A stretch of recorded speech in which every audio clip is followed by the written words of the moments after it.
Terima kasih Datuk Speaker.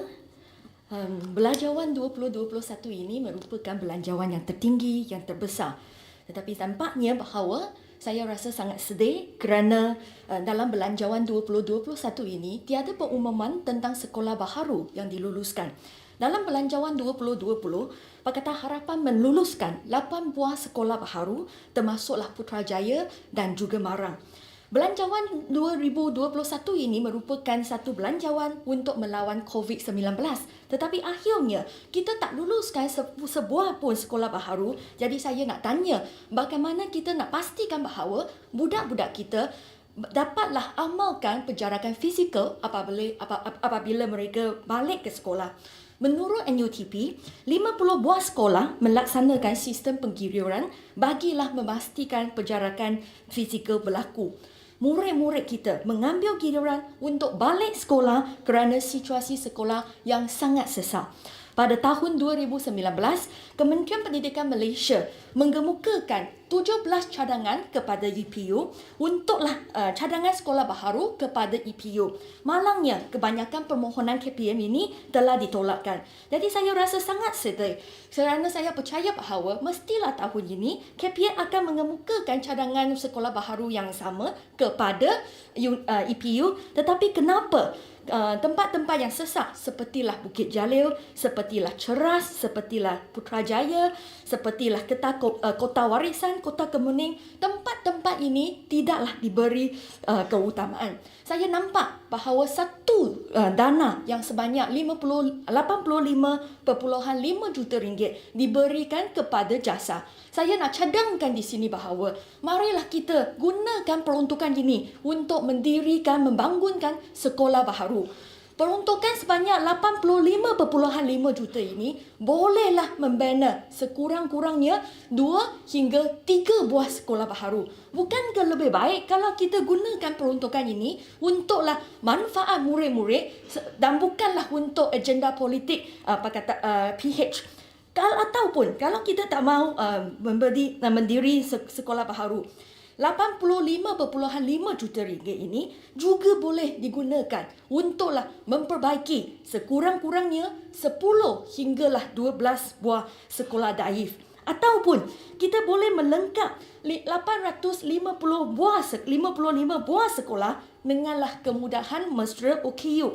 Ataupun kita juga boleh menggunakan peruntukan ini untuklah memberi 142,500 unit tablet peranti yang berharga RM600 seunit untuklah pembelajaran dalam tarian murid-murid kita. Dan ini sekarang saya nak bergerak kepada isu kedua.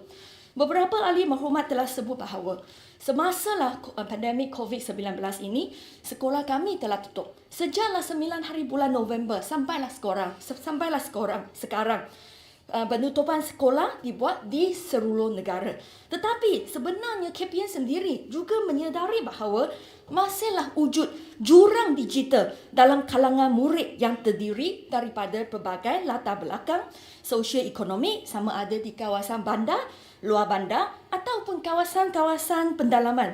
Sebelum saya, 2 orang ahli parlimen juga sebut, sepertilah Kuala Krai telah sebut bahawa 1/3 kawasan kalau tak ada liputan internet. Dan juga yang berhormat Julau juga sebut bahawa di kawasan beliau banyak murid-murid tak ada liputan internet. Jadi saya nak tanya, sekarang kita tutup keseluruhan sekolah di seluruh negara. Bagaimana kita nak pastikan bahawa pembelajaran dalam tarian ini bolehlah dijalankan dengan lancar? Kajian yang dibuat oleh KPM sendiri telah menunjukkan bahawa masih terdapat hampir 37% murid tidak mempunyai sebarang peranti bagi membolehkan mereka mengikuti pembelajaran secara dalam tarian. Dan lapatan ini juga menunjukkan bahawa sebahagian besar murid tidak dapat mengikuti pembelajaran secara dalam talian dengan berkesan kerana tidak memiliki peranti bersesuaian dan terdapat juga kekangan dalam akses kepada internet. Jadi keadaan ini telah menyebabkan bahawa pembelajaran dalam talian tidak dapat berlaku secara menyeluruh dan seragam kepada semua murid. Jadi saya nak tanya, kajian telah dibuat oleh KPM dan mereka juga faham dan sedar tentang jurang digital yang sangat ketara ini. Tetapi dalam Belanjawan 2021 ini, apakah pendekatan yang dicadangkan untuklah mengatasi isu-isu ini? Selain daripada itu, penutupan sekolah juga mempunyai banyak kesan negatif. Terutamanya, keciciran telah meningkat. Berdasarkan rekod KPM, statistik awal murid cicil di Malaysia pada peringkat rendah pada tahun 2020 menunjukkan peningkatan, iaitu 0.13% berbandinglah 0.12% pada tahun 2019. Pada masa yang sama, peratus murid cicil sekolah menengah turut menunjukkan peningkatan, iaitu 1.26% dalam tempoh pandemik COVID-19 tahun ini berbanding dengan 1.14% pada tahun 2019.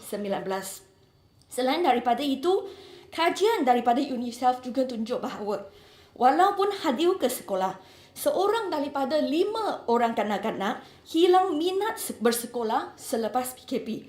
Jadi, apabila kita menggunakan satu pendekatan untuklah menutupkan semua sekolah, saya nak tanya, apalah cadangan KPM dan juga kerajaan PN untuklah mengatasi isu-isu sebegini? Kerana saya rasa kalau kita tak mahu bergantung kepada pembelajaran dalam tarian, yang ada alternatif yang disediakan oleh KPM adalah TV pendidikan. Tetapi saya rasa setakat ini, TV pendidikan ini adalah amat kurang memuaskan. Saya telah mengikuti jadual yang disediakan oleh KPM untuklah program TV pendidikan di TV OKRTM dan juga Astro Tutor TV dari 5 November tahun ini hinggalah 12 November. Jadi, lebih kurang 1 minggu. Dan inilah dapatan saya. Pertama, untuklah tingkatan 6, hanyalah 3 mata pelajaran yang diajarkan, iaitu fizik sebanyaklah 55 minit, ekonomik sebanyaklah 27.5 minit dan sejarah untuk 27.5 minit. Itu sahaja untuk tingkatan 6. Lagi teruk adalah tingkatan 2. Dalam tempoh masa 5 November sampailah 12 November ini, tiada mata pelajaran dalam channel-channel yang saya sebut tadi. Berbanding juga dengan sekolah rendah, situasi yang sama. Tahun 1, darjah 1, hanya 1 mata pelajaran yang disiarkan, iaitu matematik sepanjang 30 minit.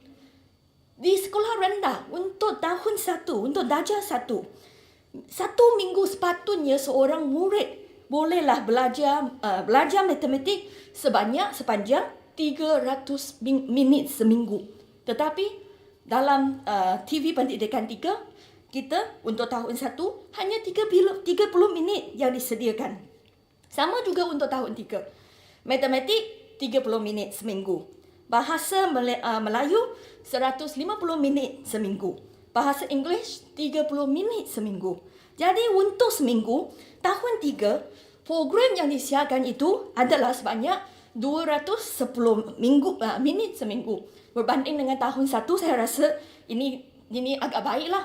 Tetapi, bayangkan, untuk tahun 3, 1 minggu kalau mereka berada di sekolah, jadual untuk mereka belajar adalah sebanyak 1,500 minit seminggu. Jadi apabila kita berbanding 210 minit seminggu dengan 1,500 minit seminggu, kita tahu bahawa ini program TV pendidikan ini sangat-sangat tidak memuaskan. Jadi saya nak tanya, saya faham dan saya setuju bahawa untuk kawasan merah, zon merah, kita tutup sekolah. Ini untuk kebaikan murid-murid kita, untuk guru-guru kita dan juga kita perlulah hargai usaha-usaha frontliner kita. Tetapi bagaimana dengan zon hijau? Semalam, seluruh Pahang, tak ada kes aktif. Zero. Sifar. Seluruh Pahang. Tetapi di kawasan Pahang, semua sekolah juga tutup. Dan kita tahu bahawa di negeri Pahang, terutamalah di kawasan-kawasan pendalaman, banyak sekolah orang asli. Bagaimana mereka nak ikuti sama ada pembelajaran dalam talian ataupun kita rasa bahawa TV pendidikan itu adalah cukup baik untuk mereka. Jadi saya bukan cakap bahawa saya bantah keputusan MOE, KPM untuk tutup sekolah. Tetapi saya nak tahu bahawa saya sangat curious, saya sangat minat, saya nak tahu keputusan untuk tutup semua sekolah di seluruh Malaysia adalah keputusan KPM ataupun keputusan Ketua Pengarah Kesihatan ataupun Majlis Keselamatan Negara. Dan adakah wajar untuk kita tutup sekolah walaupun di kawasan itu adalah jom hijau sepertilah Pahang, kes baharu zero. Jumlah kes aktif juga zero. Kenapa kita tak boleh izinkan murid-murid di kawasan itu untuk balik sekolah? Kalau ibu bapa setuju.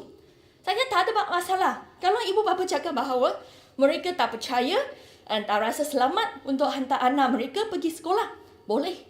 Tetapi kita perlu fikir dengan pendekatan yang dilaksanakan oleh KPM sekarang. Adakah kita akan jauhkan lagi jurang di antara murid-murid kita? Terutamanya untuklah mereka yang belajar di kawasan pendalaman ataupun kawasan bandar.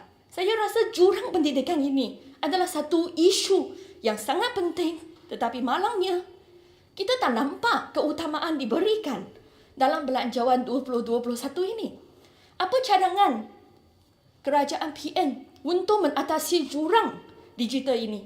Cadangan seperti yang diumumkan oleh Menteri Kewangan, cadangan mereka adalah dapat sumbangan daripada GLC dan juga GLIC sebanyak 150 juta ringgit untuklah memberi 150,000 unit peranti ataupun laptop untuklah murid-murid kita. Tetapi kajian KPM tunjuk bahawa 37% murid tiada pelanti sendiri. 30% maksudnya secara keseluruhan hampirlah 1.7 juta orang murid di bawah KPM tiada peranti sendiri. Jadi bagaimana kita nak atasi jurang digital ini? Apalah pendekatan yang diambilkan, yang akan diambilkan olehlah kerajaan kita? Selain daripada itu, saya nak bergerak kepada isu ketiga, iaitu isu perpaduan. Negara kita telah merdeka sepanjang 63 tahun. Sangat sedih kerana pada masa ini, perpaduan nampaknya masih adalah satu isu. Saya rasa sangat sedih kerana masih ada ahli-ahli parlimen yang menyebutkan bahawa, seperti YB Kinabatangan, yang menyebutkan bahawa kepelbagaian sekolah ini yang mengakibatkan perpaduan ini pecah antara kalangan murid kita. Dan kita juga ada seorang timbalan menteri yang cadangkan bahawa kita perlulah tutup HJK, tak kira lah HJKC ataupun HJKD. Marilah kita wujud satu aliran sahaja. Saya tak tahu sama ada mereka ada anak ataupun cucu sendiri tak. Di kawasan saya, kawasan yang saya duduk, saya tinggal, anak saya pergi ke HJKC, tetapi mereka juga ada kawan yang pergi ke SK, yang pergi ke sekolah swasta antarabangsa, ada yang pergi ke sekolah antarabangsa, juga ada murid-murid ataupun budak-budak yang pergi ke sekolah agama antarabangsa. Tetapi setiap petang, mereka tak ada masalah untuk pergi ke taman permainan untuk main di sana. Anak saya ada kawan baik namanya Yusof. Dia suka pergi ke rumah Yusof. Kadang-kadang saya ada difficulties, kesusahan untuk nak panggil dia balik untuk makan malam. Dan sebelum dia balik, dia akan cakap, esok saya akan datang lagi ya Yusof. Apa masalah? Apa masalah? Untuk budak-budak kita, Elsa boleh jadi adora mereka. Mulan boleh jadi adora mereka. Mona juga boleh jadi idora mereka. Jadi untuk budak-budak, sebenarnya mereka tidak bersikap perkauman dan tanpa prejudis. Siapa yang ada prejudis? Yang bersikap perkauman. Malangnya, antara ahli-ahli parlimen yang bersikap begitu. Apabila kita nak cakap bahawa, marilah kita wujudlah satu adiran. Marilah kita hapuskan SJK. Saya nak tanya, sama ada ahli parlimen yang berhormat tersebut jugalah cadang supaya kita juga tutuplah semua sekolah antarabangsa. Semua sekolah swasta tahu tak bahawa kita ada 66 sekolah rendah swasta, kita juga ada 59 sekolah rendah agama, kita juga mempunyai 153 sekolah antarabangsa. Dan saya percaya bahawa mungkin di antara kami ada orang yang hantar anak-anak mereka ataupun cucu-cucu mereka pergi ke sekolah antarabangsa.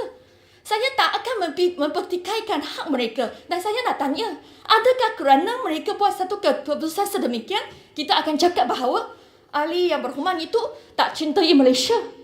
Ataupun anak mereka tak layak untuk jadi orang Malaysia? Jadi saya nak tegaskan di sini bahawa kalau kita nak nampak perpaduan antara pelbagai kaum, antara semua warga Malaysia, janganlah kita salahkan budak-budak yang mungkin pergi ke sekolah swasta, sekolah antarabangsa, SK ataupun SJK.